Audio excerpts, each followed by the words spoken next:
This is Carl at National RV Detroit. I'm going to walk you through this 2022 Flagstaff E-PRO, model number 20 BHS. Okay, so that's telling us it has a bunkhouse in the back and a slide out. This trailer also has solar panel, and it converts power and inverts power. So it converts, like most trailers, AC to DC, but it also inverts DC to AC. Okay, so this particular video is not a floor plan video or a sales video. I'm just going to show you some of the features and how they work. Okay, so here we go. Here we are at the door side rear. You have regular scissor type stabilizer jacks. Takes a 3/4 inch crank or a 3/4 inch socket on a drill, 6-point. You have a power awning with LED strip. This is the quick connect for your grill or griddle. So you have an LP hose that'll plug right into there. The griddle sits right on this rail here, and there's also a metal table, a utility table that'll sit next to it.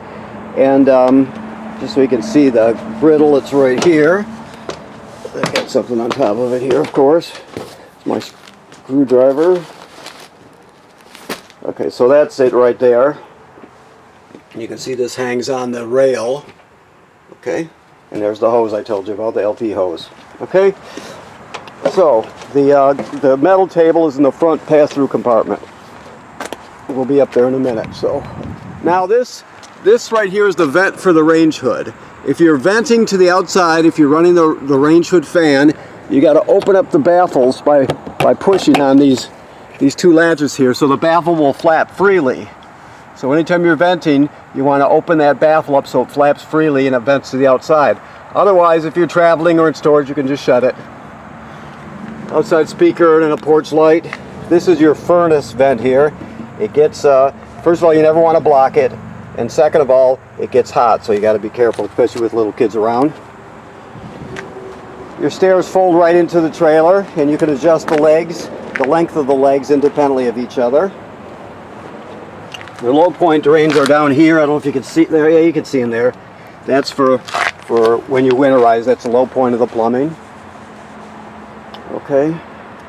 This is your pass-through storage. This is the metal table I told you about that hangs on the rail next to the griddle. You can sort of see back in there. There's your 3/4 inch crank.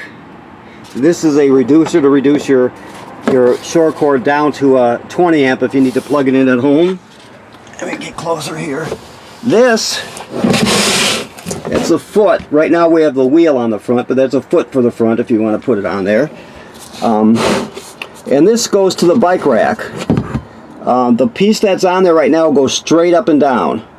This one is in case you want to offset the bike, so you'll hardly ever use it, if you use it at all. The straight one is the one that seems to work the best, so I'm just telling you, you get this because it comes with it.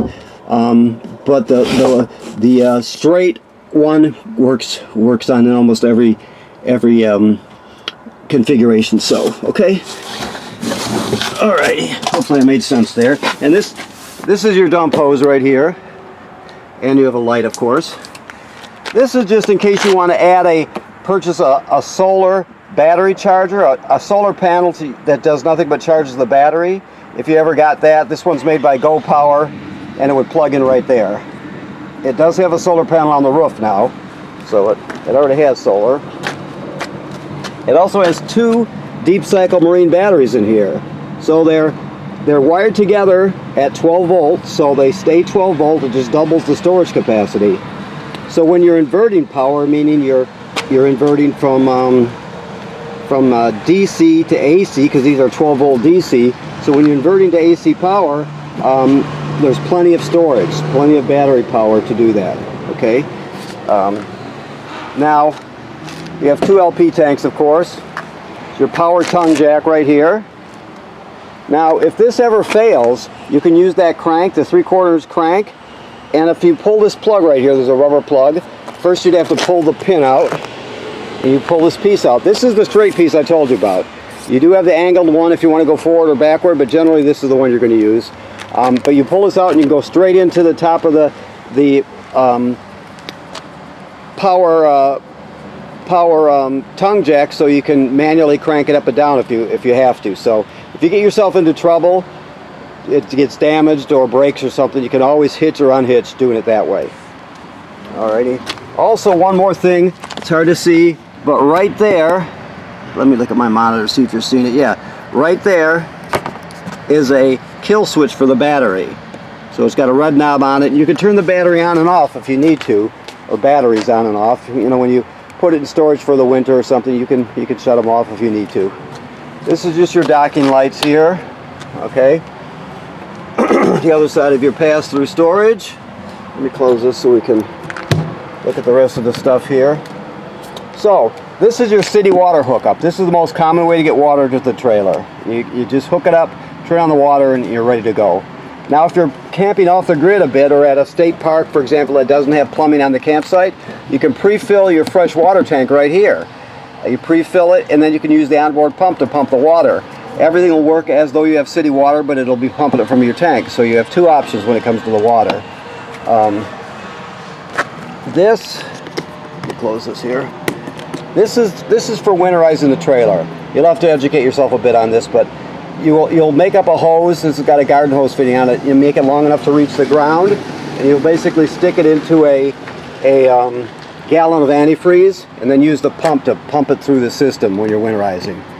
Okay. There's also a valve by the water pump that you have to switch manually, because right now the water pump will be drawing water from the fresh water tank, right?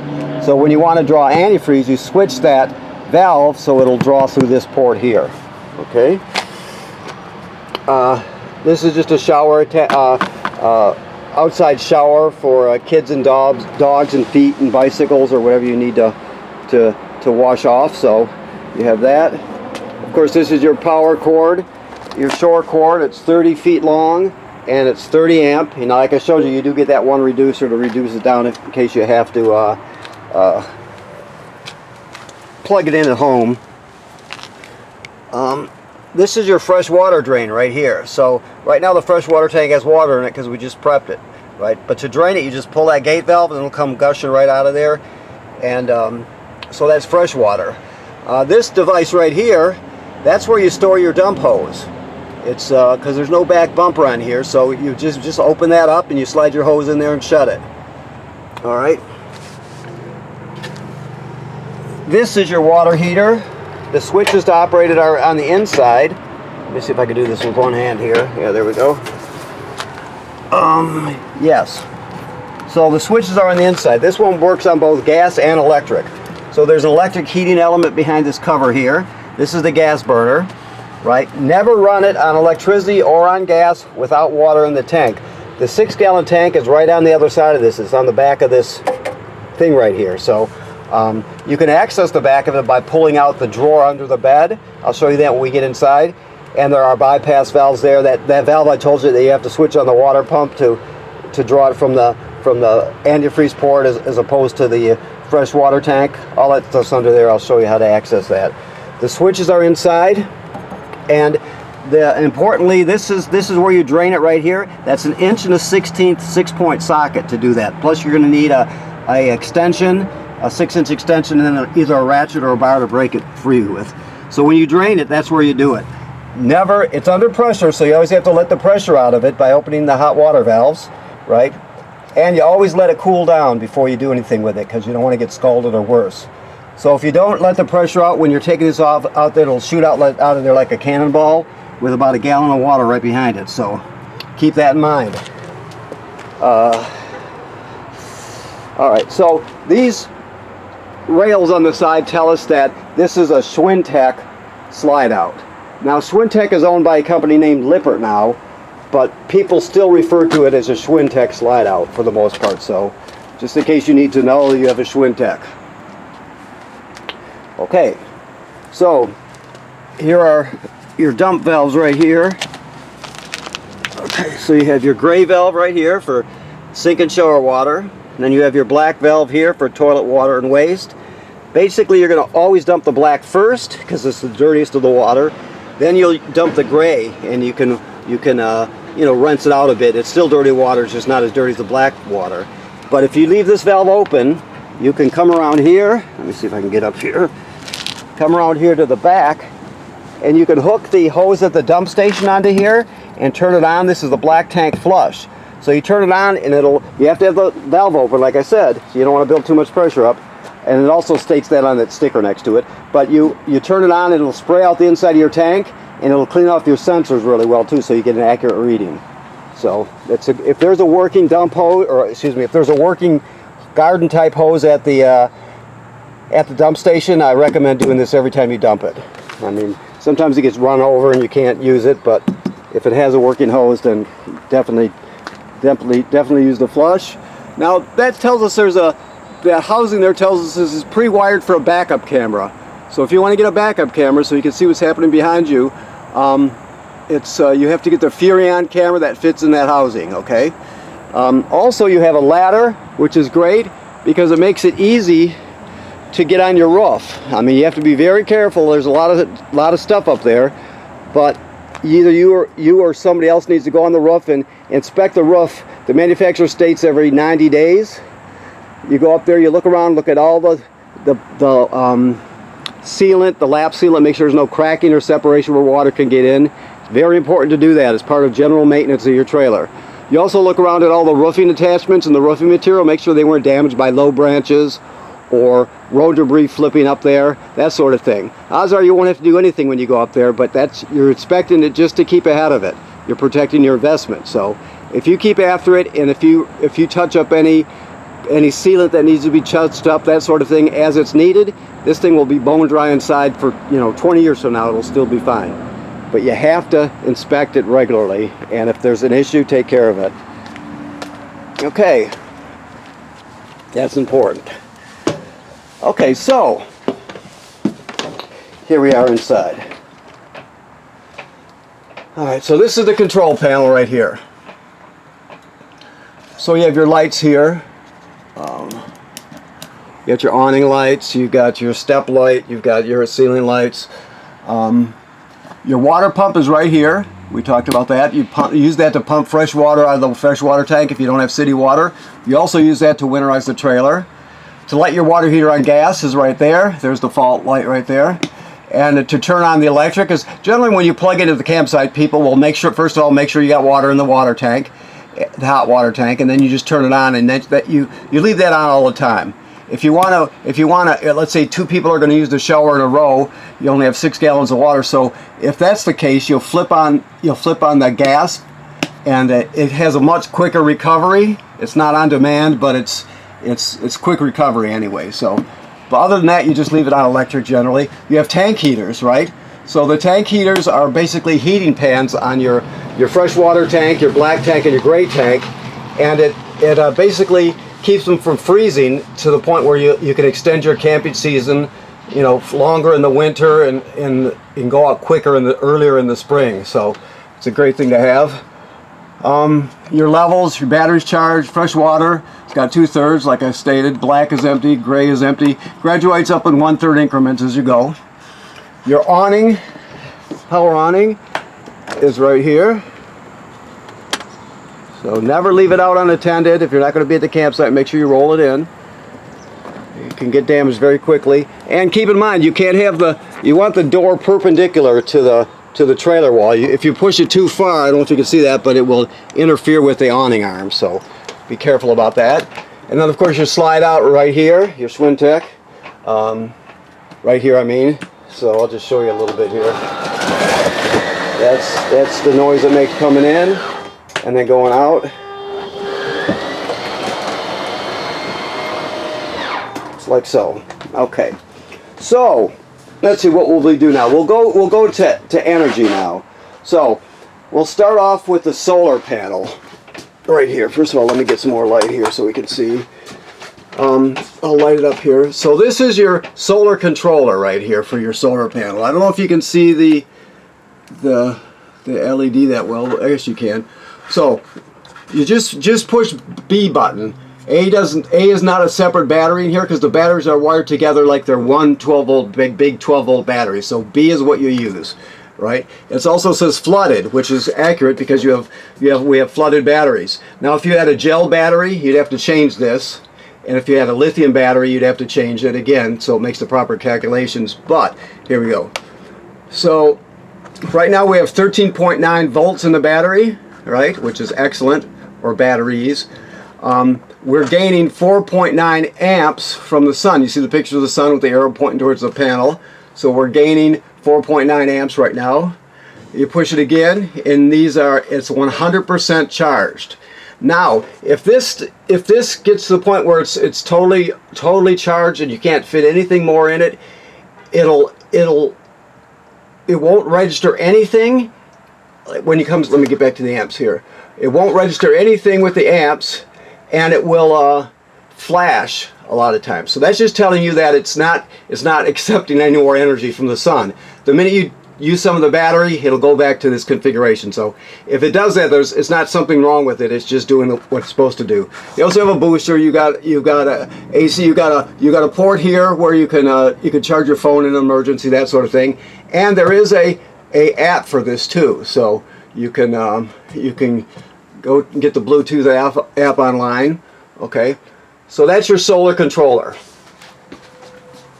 Now, this also has a power inverter, right? So inverter inversion is taking 12 volt DC and changing it to 120 AC, right? In this trailer, some of the receptacles are inverted. I didn't check and prep this one, so I don't know which ones, but it'll be self-evident. So when you go like this, you push the button, you see it turn green there. Let me see, get my monitor. You turn green. Right now it's inverting power. It's taking the batteries, which are 12 volt DC, and it's inverting to 120 AC, and it's sending power to your receptacles. So you can't run the air conditioner off of this because that takes too much energy. But when it comes to a home appliance, a coffee pot, a hair dryer, things like that, you can do that. So that's power inversion. You don't invert the power unless you need to. If you're not using it, if you're not using any of the outlets, there's no reason to be inverting. So you just hold it for just 3 seconds or so, and it goes off, right?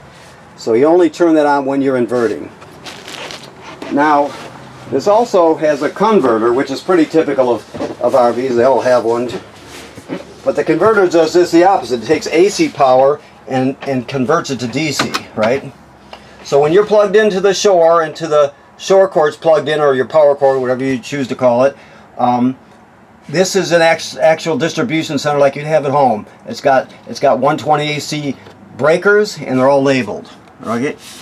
Then the power is converted to 12 volt DC over here. You see you got 12 volt fuses, and they're labeled down here, and that's where the 12 volt power comes from. So another thing about this is as long as you're plugged in, it's a battery tender. So it will sense how much energy your batteries need up there, or have, and it'll act accordingly. If they're totally topped off, it'll just trickle a couple amps up there to maintain them. If they're low, it can send 10 amps, whatever it needs to charge them, right? So it's also a battery tender. So when you're plugged in, this is going to be charging your battery along with your solar panels. And when you're towing it down the road, your tow vehicle's alternator will be charging the battery also. So they always stay charged up. Okay? And there's a fan in there. You'll hear it kicking on and off every now and then. Okay, so let me just finish while I'm down here. This is your carbon monoxide LP gas detector. It should always be green. If not, you get it serviced. It's very important, obviously. If it senses carbon monoxide or LP build up, it'll go off. If that happens, you take everybody outside, leave the door open, shut the gas off at the front, figure out what's going on. This is what it's also, if it beeps very slowly, same tone but very slowly, it's telling you your battery's low. Okay, so I'll just let you hear it. LP test is good, carbon monoxide coming up, and then a low battery alert.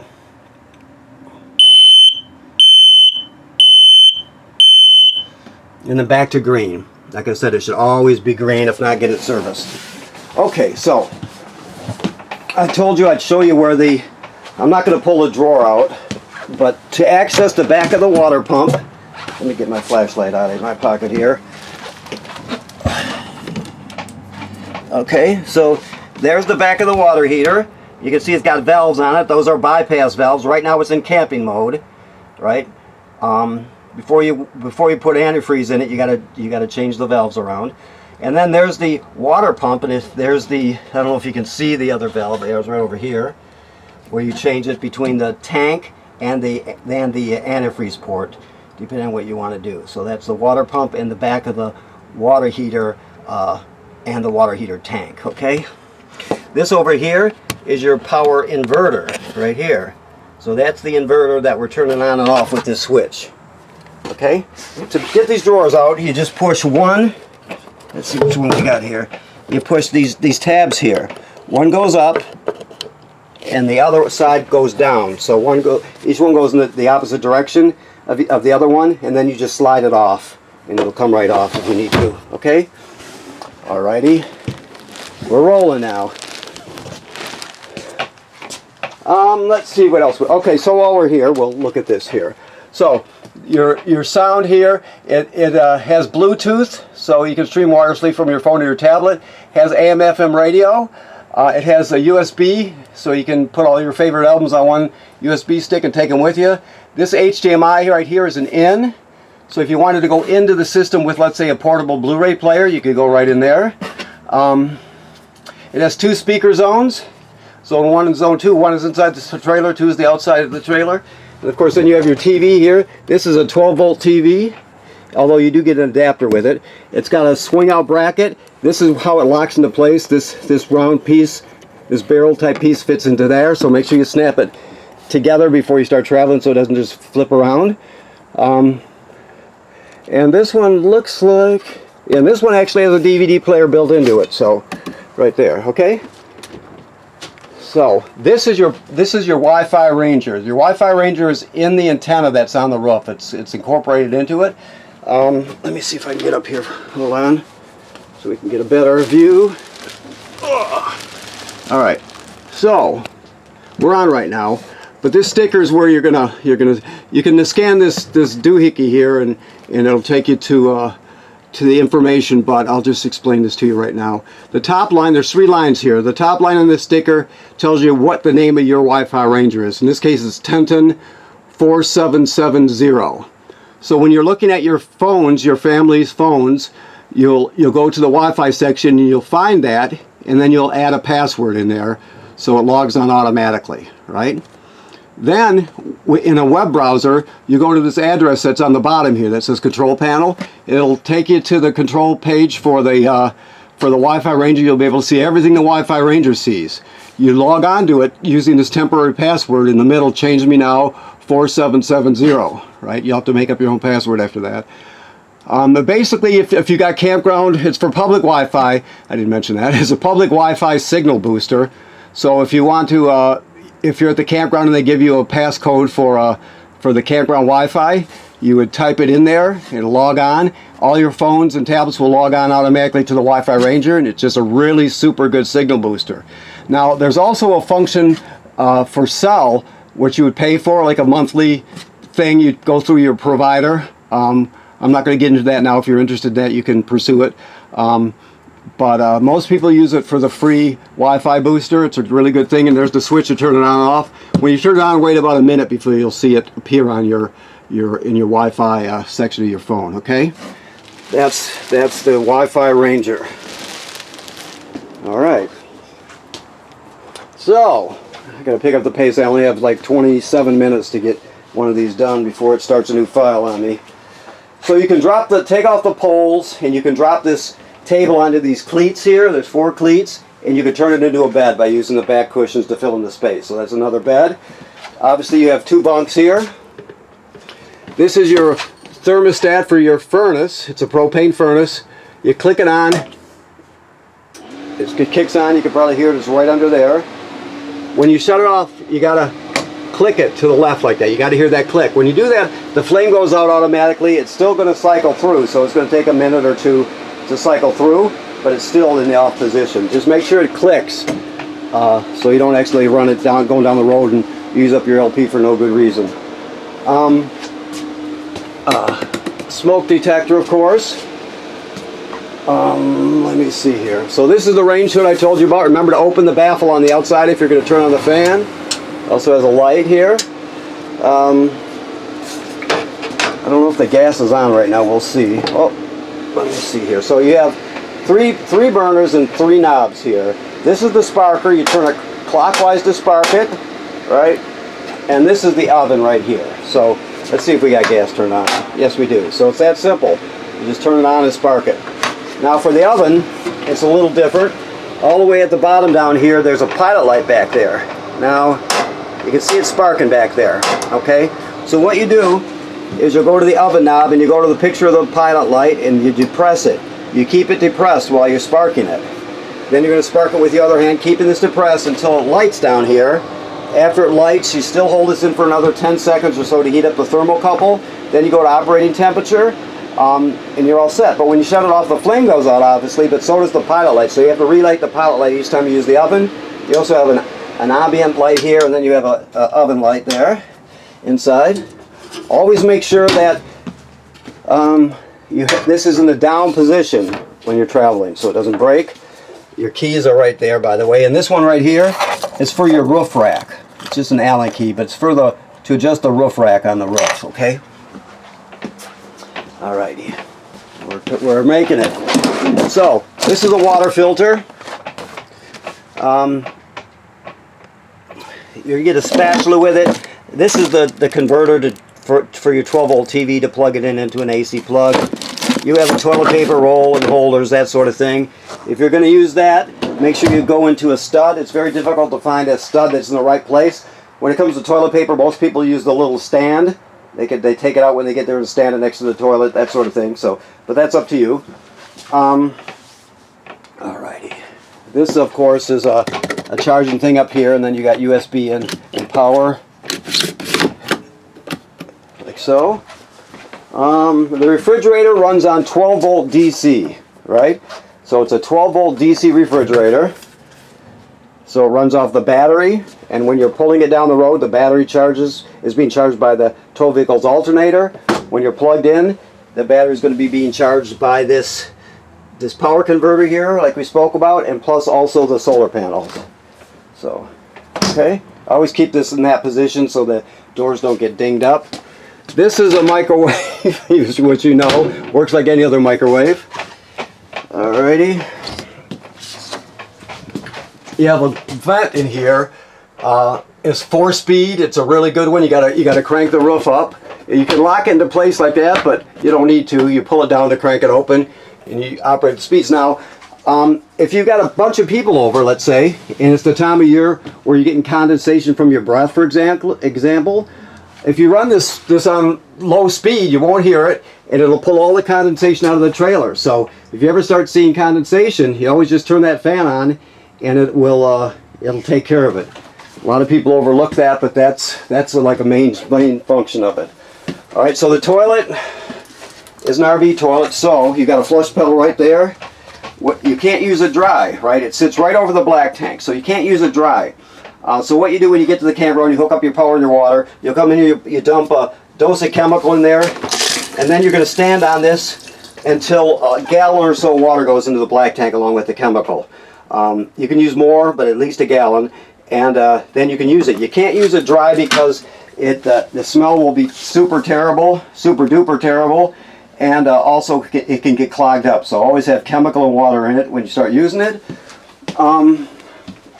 This is another energy saving feature. This thing here is called the shower miser. Now I want to tell you right now, in your packet you have information on all this stuff, but a great way to learn about it if you want to is go to the product's website and look at their videos. But this is a water circulator. So normally when you're heating up the hot water, it just comes out the spout and goes down the drain into the gray tank, right? So that's wasting water. You know, a lot of places like out west, they'll have drought conditions. So you're wasting good water waiting for it to heat up. You're also using up your space in your gray tank, your storage space, with perfectly good water. So what this does is, you can see there's a switch right here. Let me look at it here, like so, right? So in that position, you turn on the water, and it circulates it between the water heater and here. So it just goes in a loop. The same water goes around and around and around and around. That way you're not wasting it. As it goes around and around, it heats up. And when it gets to the proper temperature, this will turn a beigeish color. This blue will change color dramatically. And you'll say, oh, okay, the water's hot now. Then you'll flip it to the next position, and you use it just like any other shower. It just circulates the water around while it's heating up so you don't waste it. So that's what that is. Hopefully you understand that. This is your sink, obviously. Right there, shower, skylight. Okay, let me look around a bit. See if I forgot anything. The controls for your air conditioner are right on here. This is the thermostat. These are you got 2 fan speed controls, which is not air conditioned, it just circulates air. Then 2 cooling modes, low and high, which are full air conditioning. So that's what that is. Alrighty, you've got shades, of course. The emergency window is right here. So basically what you do is you're going to push it through all the way through. Then you grab a hold of this red tab and you pull the screen out, and you can exit in an emergency that way. Okay, so I think I've covered everything here. You can still ask more questions when you pick up, but I think I've got it all. This GFCI here, all the plugs in the trailer are wired through this GFCI, including the one on the outside. So if you're using an appliance outside and it pops, you're still going to reset it in here. Okay. All right. So I think we've covered everything. You have we didn't. You have your 2 remotes. That's for the sound. That's for your TV. This is your tire sensors. Now you have to program it, but on your wheels, directly across from the valve stem on the wheel itself will be a sensor.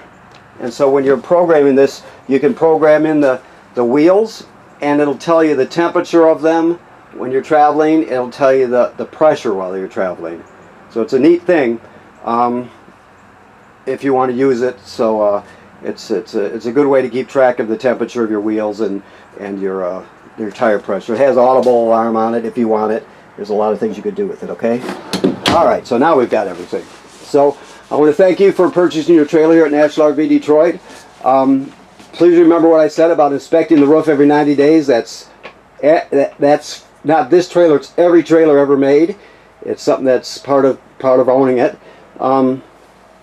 Also, right now the trailer is in camping mode. It's been de-winterized. The antifreeze has been purged from the system and replaced with fresh water. Your water heater is in camping mode, and the water heater tank is full, so you're ready to go. Okay? Thank you.